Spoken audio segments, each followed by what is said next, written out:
Haleluya, ninakusalimu katika jina la Yesu. Mtu wa Mungu, mahali popote pale ulipo, nataka nizungumze na wewe kwa habari ya jambo moja.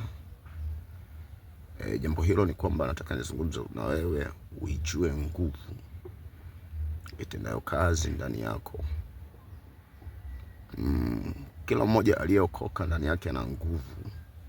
Kila mmoja aliyempokea Yesu Kristo kuwa Bwana na Mwokozi wa maisha yake, ndani yake anayo nguvu inayotenda kazi.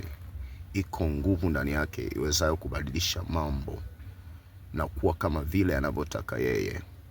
Kila mmoja aliyempokea Yesu Kristo, aliyemwamini Yesu Kristo kuwa ni Bwana na Mwokozi wa maisha yake, ndani yake kuna nguvu itendayo kazi iwezayo kubadilisha mazingira yote ya aina yoyote.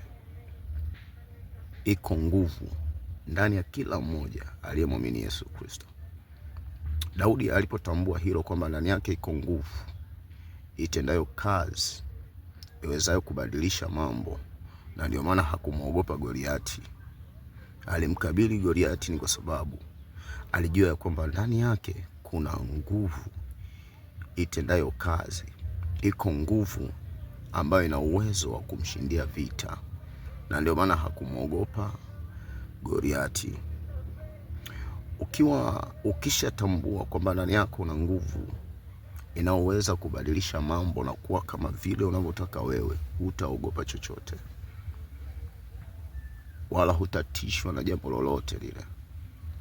Hata kama kuna vita itainuka kubwa namna gani, kiasi gani juu yako, lakini ile mradi unajua kwamba wewe umempokea Yesu Kristo na unatambua kwamba ndani yako una nguvu inayotenda kazi, inayoweza kubadilisha mambo na kuwa kama vile unavyotaka, utaogopa. Na kupitia nguvu hiyo hiyo inayotenda kazi ndani yako, una uwezo wa kuamuru magonjwa yaondoke na yakaondoka. Unaweza kuamuru chochote kije kwako na kikaja. Kwa sababu gani? Ile nguvu ina kanuni ya kuvuta vitu kutoka katika ulimwengu wa kiroho. Ina kanuni ya kuvuta vitu kutoka katika ulimwengu wa kiroho na kuvileta katika ulimwengu wa macho ya damu na nyama. Watu wengi sana katika nyakati za leo hawajatambua nguvu inayotenda kazi ndani yao, na ndio maana mwisho wa siku wanakuwa ni watu wenye kulalamika sana, hasa wanakutana na vipindi vigumu, nyakati ngumu.